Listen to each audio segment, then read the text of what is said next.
माता की भारत माता की भारत माता की जय श्री राम जय जय श्री राम जय जय राधा कृष्ण निताई गौर राम सीता माता पिता हरिचाँद गुरुचाँद प्रेमानंद हरि हरि बोल हरि बोल। অধ্যকার ঘোজায় যে পথসভা, এই পথসভায় উদ্দেশ্য কি তা আপনারা সবাই জানেন। আমি সেগুলো পরে বলছি। উপস্থিত রয়েছেন আপনাদের সকলের প্রিয় যে মানুষটি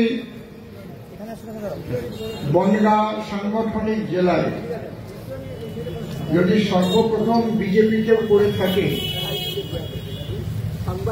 তখন কিন্তু বিজেপির এত রমরমা ছিল না।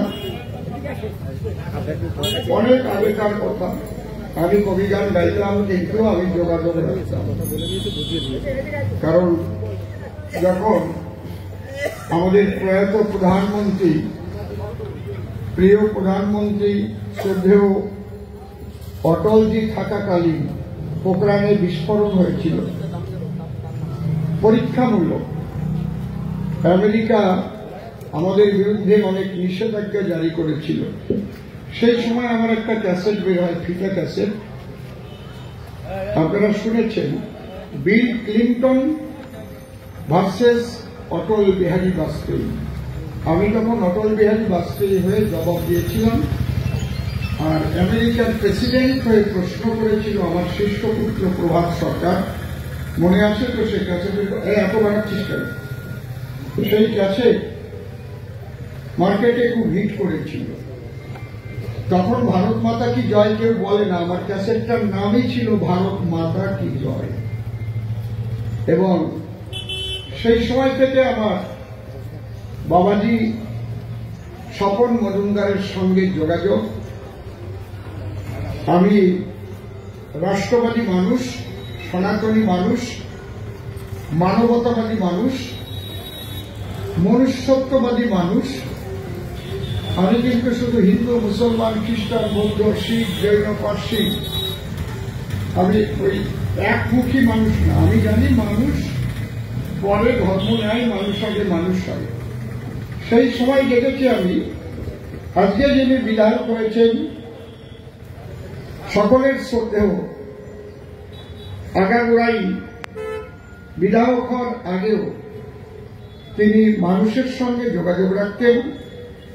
তখন বনগাঁ লোকসভায় কেডি বিশ্বাস দাঁড়িয়েছিলেন, কেডি বিশ্বাসের টিকিটটাও কিন্তু উনি করে এনে দিয়েছিলেন দিল্লিতে। সে অনেক আগেকার কথা। এখন তো অনেকে অনেক বড় হয়ে গেছে। তো সেই মানুষটি আজকে আপনাদের এখানে উপস্থিত, সকলের প্রিয় মানুষ বিধায়ক স্বপন মজুমদার। তার উদ্দেশ্যে জোরে জোরে করতালি। তার সঙ্গে আরো যারা এখানকার রয়েছেন, এখানকার মন্ডল সভাপতি মহাশয়, আমাদের এটা হচ্ছে দলটা ভারতীয় জনতা পার্টি কিন্তু প্রেসিডেন্সিয়াল দল, অর্থাৎ সভাপতি ভিত্তিক দল। যেমন সর্বভারতীয় একজন সভাপতি আছেন, মাননীয় জেপি নাড্ডাজি বর্তমান আছেন জেলা সভাপতি। সর্বভারতীয় সভাপতির পরে রাজ্য সভাপতি আমাদের শ্রদ্ধেয় সুকান্ত মজুমদার মহাশয় আছেন, তারপরে জেলা সভাপতি, তারপর মন্ডল সভাপতি, তারপর বুথ সভাপতি। এই প্রেসিডেন্সিয়াল টিম। তারপর আমাদের আছে মোর্চা, 7টা মোর্চা আছে। এইটা হচ্ছে মূল। তারপরে আরো ডালপালা অনেক কিছু আছে, সেগুলো তো রয়েছেনই। সেই মন্ডল সভাপতি বিশ্বজিৎ ঘোষ মহাশয়, তার উদ্দেশ্যে জোরে জোরে একটা করতালি। এখানকার পঞ্চায়েতের বিজয়ী কেউ আছেন, বুথ সভাপতিতে আছেন। বাহ, ইনি হচ্ছেন একদম মূল।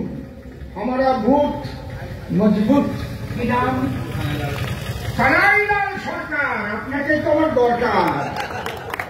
বুথ সভাপতি কানাইলাল সরকার মহাশয় রয়েছেন। তুমি কি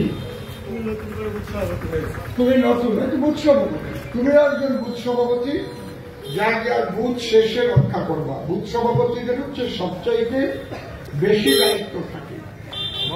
তারপর আমাদের বুথ সভাপতির আগেও আবার থাকে, ওটাকে যেন কি বলে, শক্তি কেন্দ্র প্রমুখ আছে কে, প্রণব চৌধুরী, শক্তি কেন্দ্র প্রমুখ। ওনার নামে একটা হাতে তালি আর কারা আছেন, আমি তো সবার নাম জানি না। ওই মায়ের নাম কি, শ্যামলী অধিকারী। আপনি প্রার্থী ছিলেন, আপনাকে হারিয়ে দিয়েছে, গণনা করতে দেয়নি।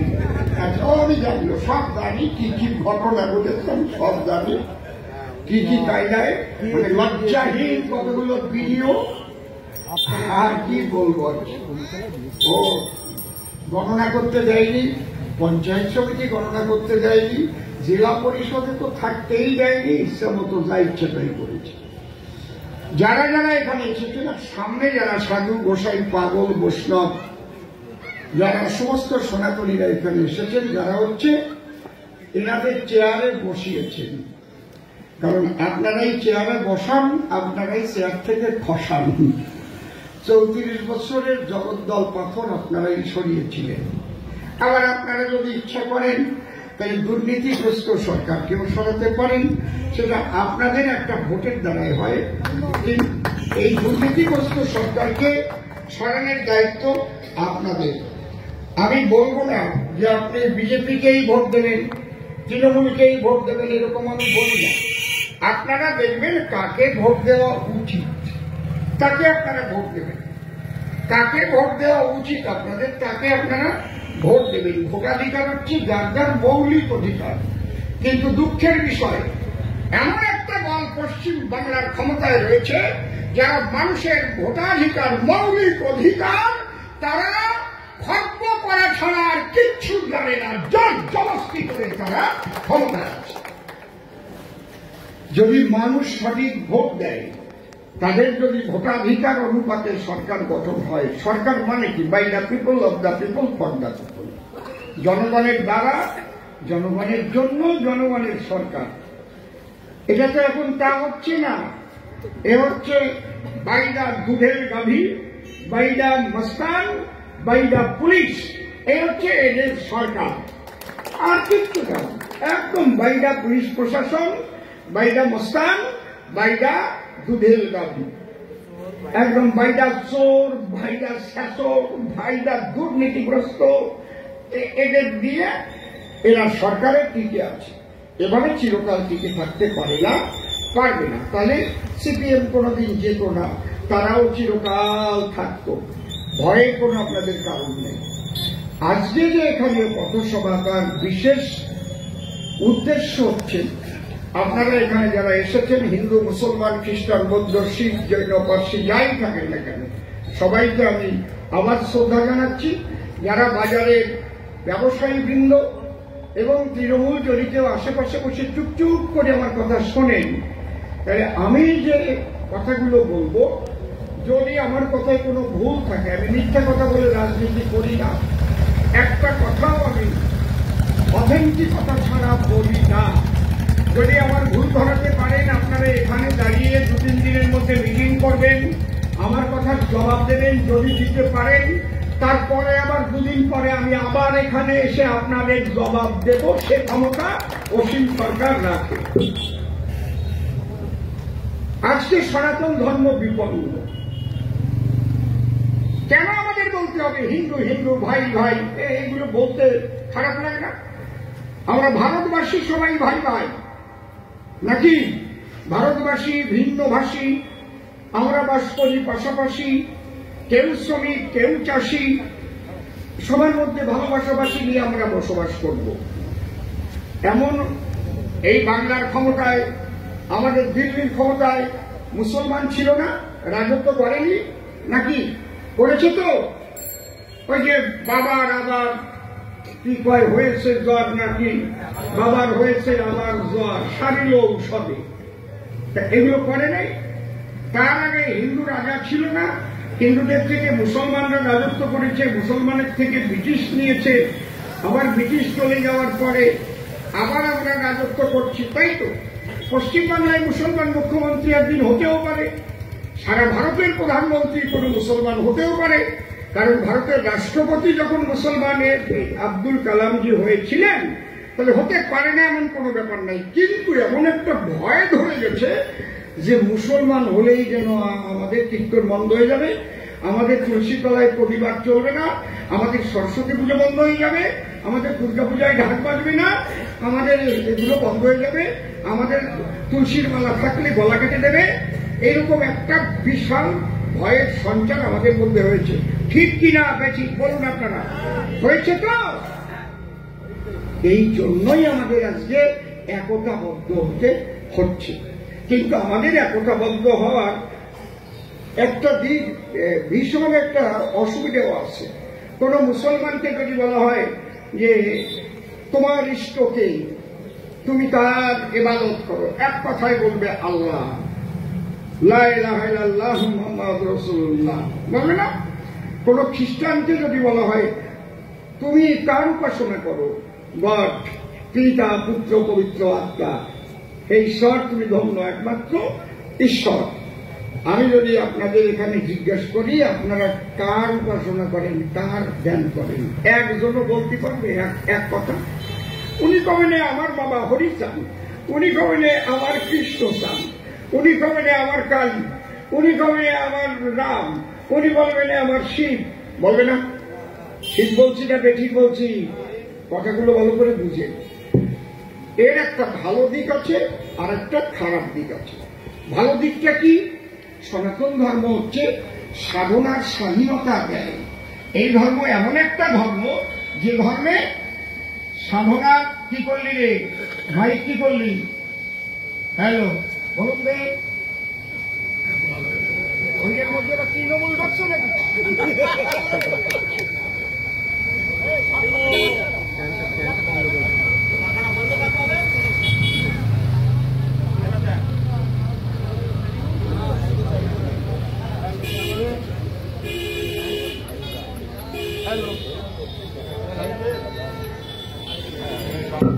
হ্যালো হ্যালো, বলা যায় না, ওর মধ্যে আবার জ্যোতিপ্রিয় মল্লিক ঢুকে বসতে পারে। সেনের চাল যখন খায়, দেখেন খুব বেশিও বাড়াবো না, একেবারে কমাবো না। আমি খুব বেশি সময় থাকতে পারবো না, আমার অনুষ্ঠান রয়েছে স্বরূপনগরে। আমি যে কথা কয়টা বলে যাবো র কথা, একদম আমার কারো শেখানোর কথাও না, ওই পার্টি গাইডলাইন পাঠাবে যে এই বলবা, ওই হিসেব করে আমি কথা বলি। বুঝতে পারছেন কি বলছি? আমি 51 বছর আমার কবিগানের বয়স, এই গান বাজনার বয়স, দেশ বিদেশ ঘুরেছি, বহু দেশে গেছি। আপনারা আমার চেনেন আজকের থেকে না, আমি এমএলএ হয়ে পরিচিতি লাভ করি নাই নাকি? এই পৃথিবীতে যত ধর্ম সৃষ্টি হয়েছে, সমস্ত ধর্ম সৃষ্টি হয়েছে সনাতন থেকে। এই পাখা চালানোর দরকার নেই, বন্ধ করো। সনাতন ধর্ম থেকে। যদি যীশু খ্রিস্ট জন্ম না নিত তাহলে খ্রিস্টান ধর্ম পৃথিবীতে তৈরি হতো কি? যদি হযরত মুহাম্মদ জন্ম না নিত তাহলে ইসলাম ধর্ম কি তৈরি হতো? কথা বলে। যদি বুদ্ধদেব জন্ম না নিত তাহলে বৌদ্ধ ধর্ম সৃষ্টি হতো? যদি গুরু নানক দেবজি জন্মগ্রহণ না করতেন, শিখ ধর্ম নামে আলাদা ধর্ম হতো? তাহলে এর আগে আমরা সবাই ছিলাম সনাতনী। এবং 700 বছর আগে বাংলায় কোনো মুসলমান ছিল না। এই বাংলায় মুসলমান 700 বছর আগে একটাও ছিল না। আক্কাসউদ্দিন মন্ডল, হায়দারউদ্দিন বিশ্বাস, আক্কাসউদ্দিন চৌধুরী, সব কয়টা আমাদের হিন্দু মুসলমান রয়েছে। বুঝতে পারছেন? সেগুলো পরে বলছি। তাহলে আমাদের এই সনাতন ধর্মে সাধনার স্বাধীনতা আছে। কেমন স্বাধীনতা? সদ্গুরুর কাছে যদি কেউ যায়, আগে জিজ্ঞেস করে বাবা তুমি কোন ঠাকুরকে ভালোবাসো। যদি কেউ বলে আমি শিব ঠাকুরকে ভালোবাসি, তাকে শিব মন্ত্র দেয়। যদি বলে আমি কৃষ্ণকে ভালোবাসি, আমার ছোট্ট থেকে আমি কৃষ্ণ নিয়ে খেলা করি, যেমন মীরাবাই, তাকে কৃষ্ণ মন্ত্র দেয়। যদি বলে বাবা আমাদের বাড়ি হরিচাঁদের আগাগোড়া, আমরা হরিচাঁদের ভক্ত, বলে বাবা তাহলে আমি তো কৃষ্ণ মন্ত্রে দীক্ষা নেই, তুমি একটা হরিচাঁদের সাধু গোসাই পাগল দেখে তার কাছ থেকে তুমি, তাই তো নাকি?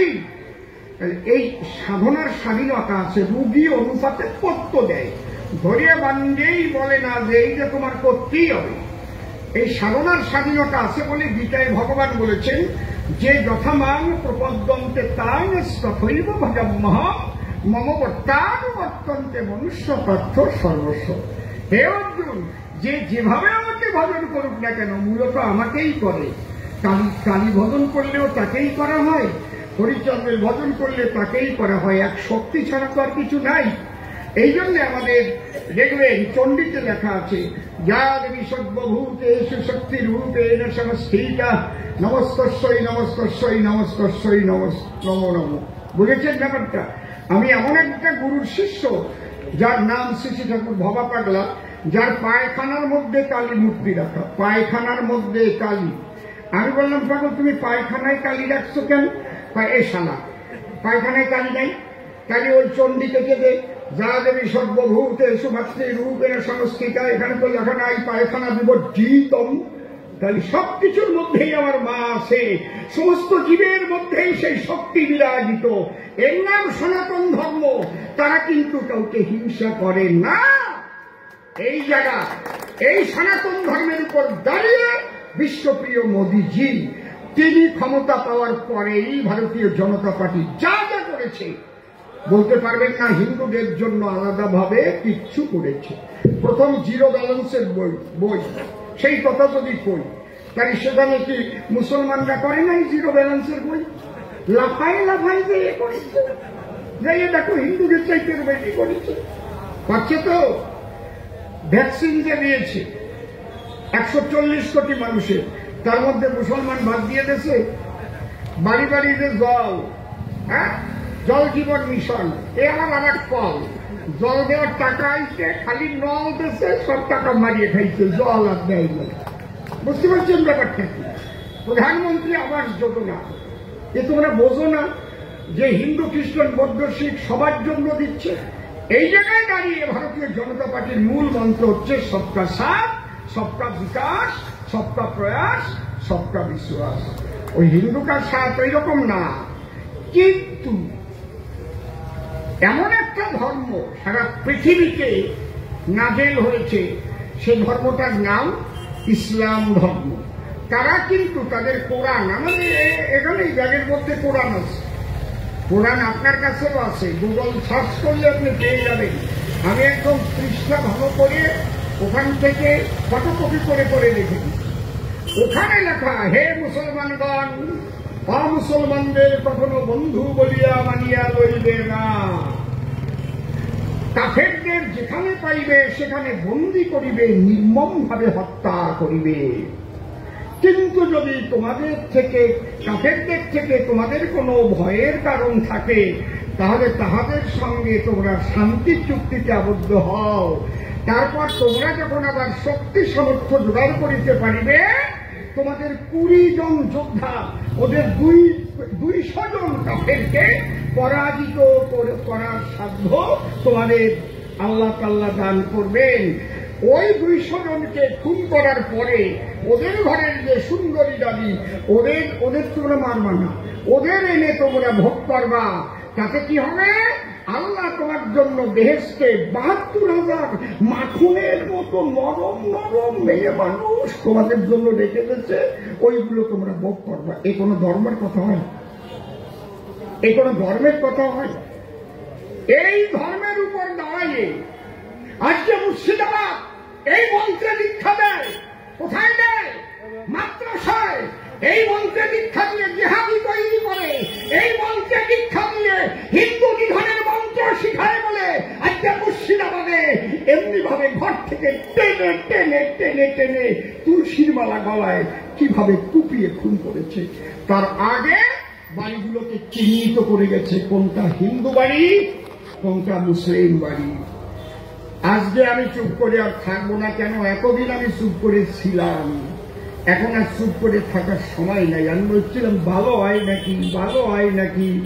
না দেখি যে অশিক্ষিতের দল, এরা সমস্ত একেবারে অশিক্ষিত, সমস্ত মাদ্রাসার শিক্ষা পেয়ে আজকে যেভাবে ওরা হিন্দুদের উপর আক্রোশ, আপনারা দেখেন কাশ্মীরে যা ঘটলো, এই মানুষের কাছে বলা যায় প্যান্ট খুলে খুলে চেক করছে, বলছে মুসলমান যারা এক পাশে চলে যাও, হিন্দুরা এক পাশে আসো।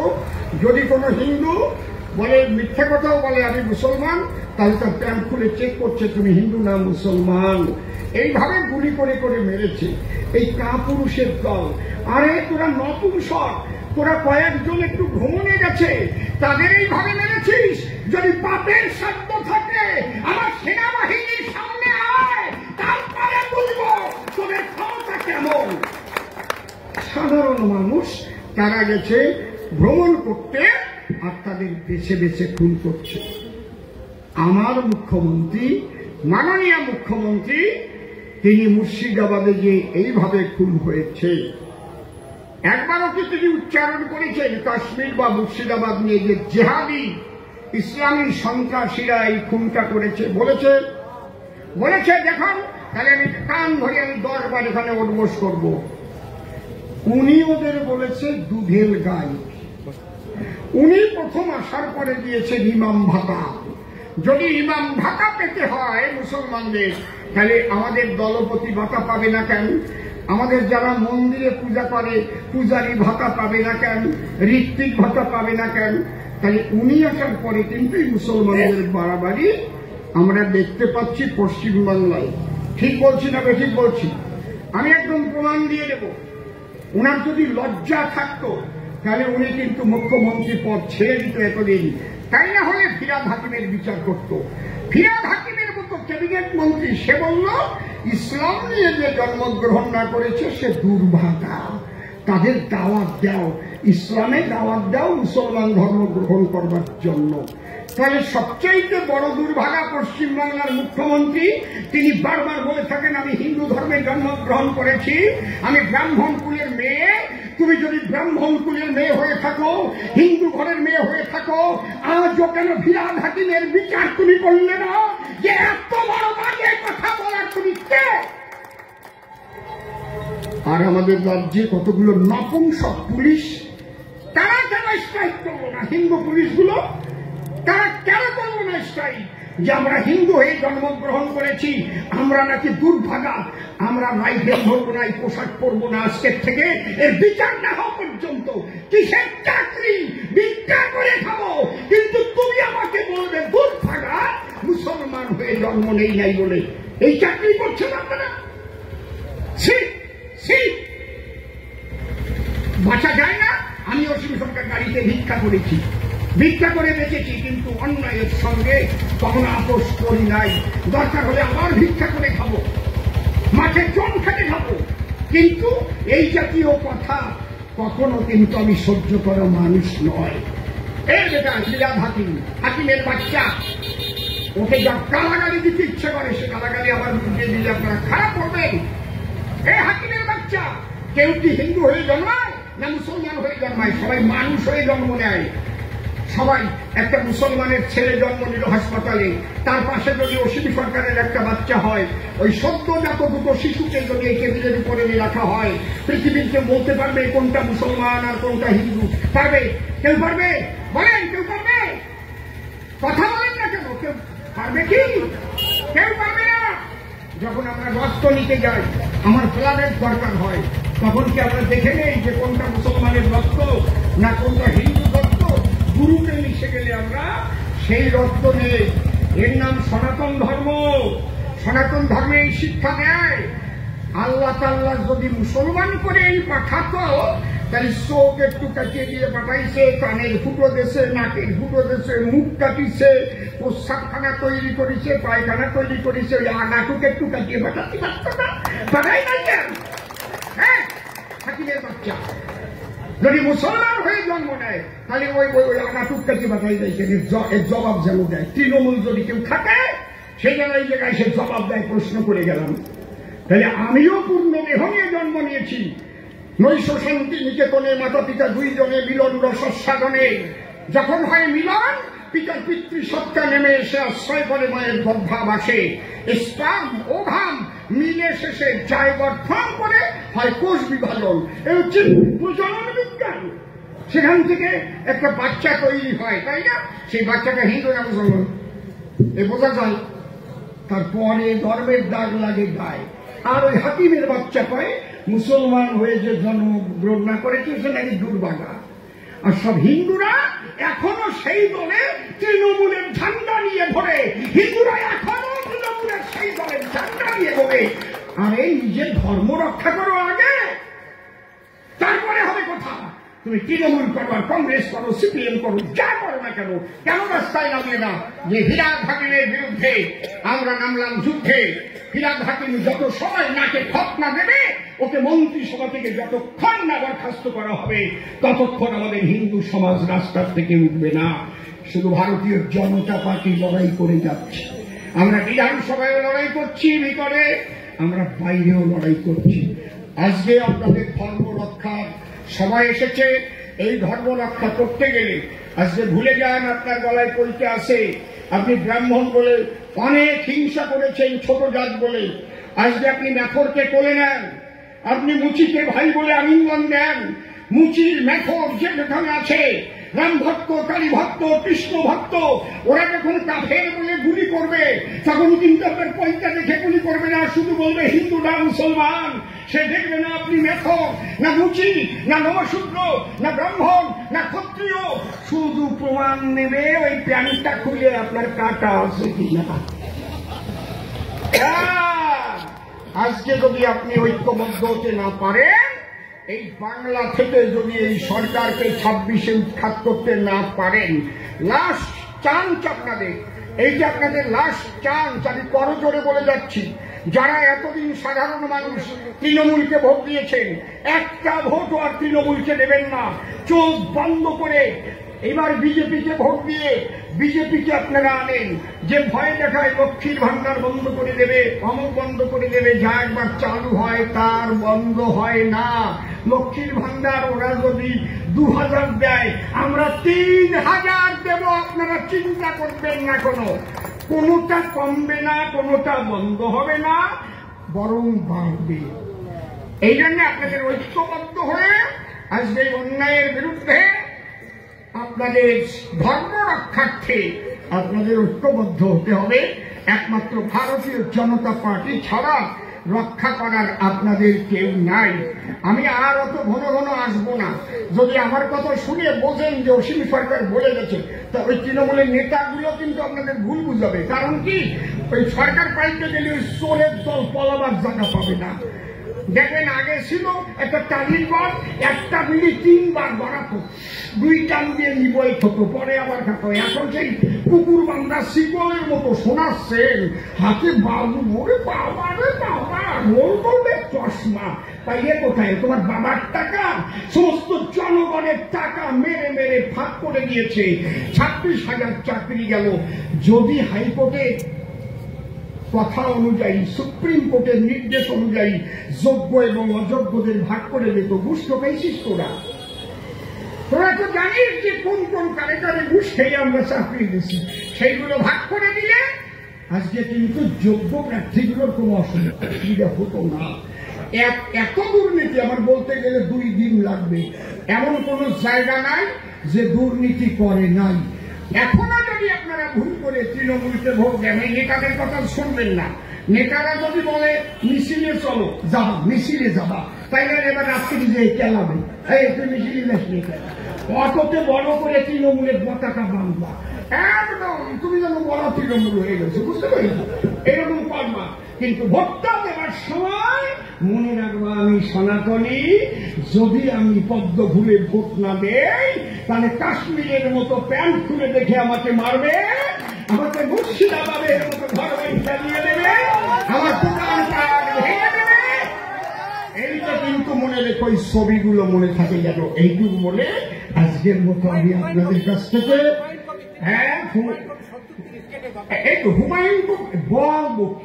হুমায়ুন কবির ওর মতো শেষার কথা কব কি বলো তো? 1 নম্বরের ব্যাপার ও নাকি ওখানে 70% আর আমরা 30%, ও আমাদের কেটে গঙ্গায় ভাসিয়ে দেবে, ভাগীরথীতে ভাসিয়ে দেবে। বুঝতে পারছেন কি বলছি? তার মানে ওই কথা বললো, এই যে ফিরাদ হাকিম বললো আমরা এখানে পশ্চিমবাংলায় 30% হয়ে গেছি, আর বেশি দেরি নাই, আমরা সংখ্যাগরিষ্ঠ যখন হব তখন হিন্দুদের কেটে কেটে কুচি কুচি করে দেব। মনের ভাবটা এটা প্রকাশ করে নাই, এটা মনের ভাব। এই ভাবের থেকে যদি আপনারা বাঁচতে চান এখনো, তাহলে আর কোনোদিন তাকাবেন না। ভোটের সময় শুধু পদ্মফুল, ভোটের সময় শুধু পদ্মফুল, ওই বোতাম টিপতে টিপতে যেন বোতাম আর না ওঠে, একেবারে দাবিয়া যাবে বোতাম নিচের দিকে একদম। এই পরিস্থিতি করে গেলে 26 সালে বিজেপিকে আনবেন আপনারা। এই নিবেদন আপনাদের কাছে রেখে আমি আজকে আমার মতো বিদায় নিচ্ছি। আরেকবার বলুন, ভারত মাতা কি, ভারত মাতা কি, জয় শ্রীরাম, হরি বল, হরি বল। আমাদের সবার ধর্ম। রাধাকৃষ্ণ যাই বলেন না কেন, রাধাকৃষ্ণ প্রেমানন্দে হরি হরি বল, ভিকাই গৌর প্রেমানন্দেও হরি হরি বল, নাকি? আবার বাহু তুলে বলেন হরি বল, হরি বল। সবাই ভালো থাকবেন, আমার কথাগুলো মনে রাখবেন।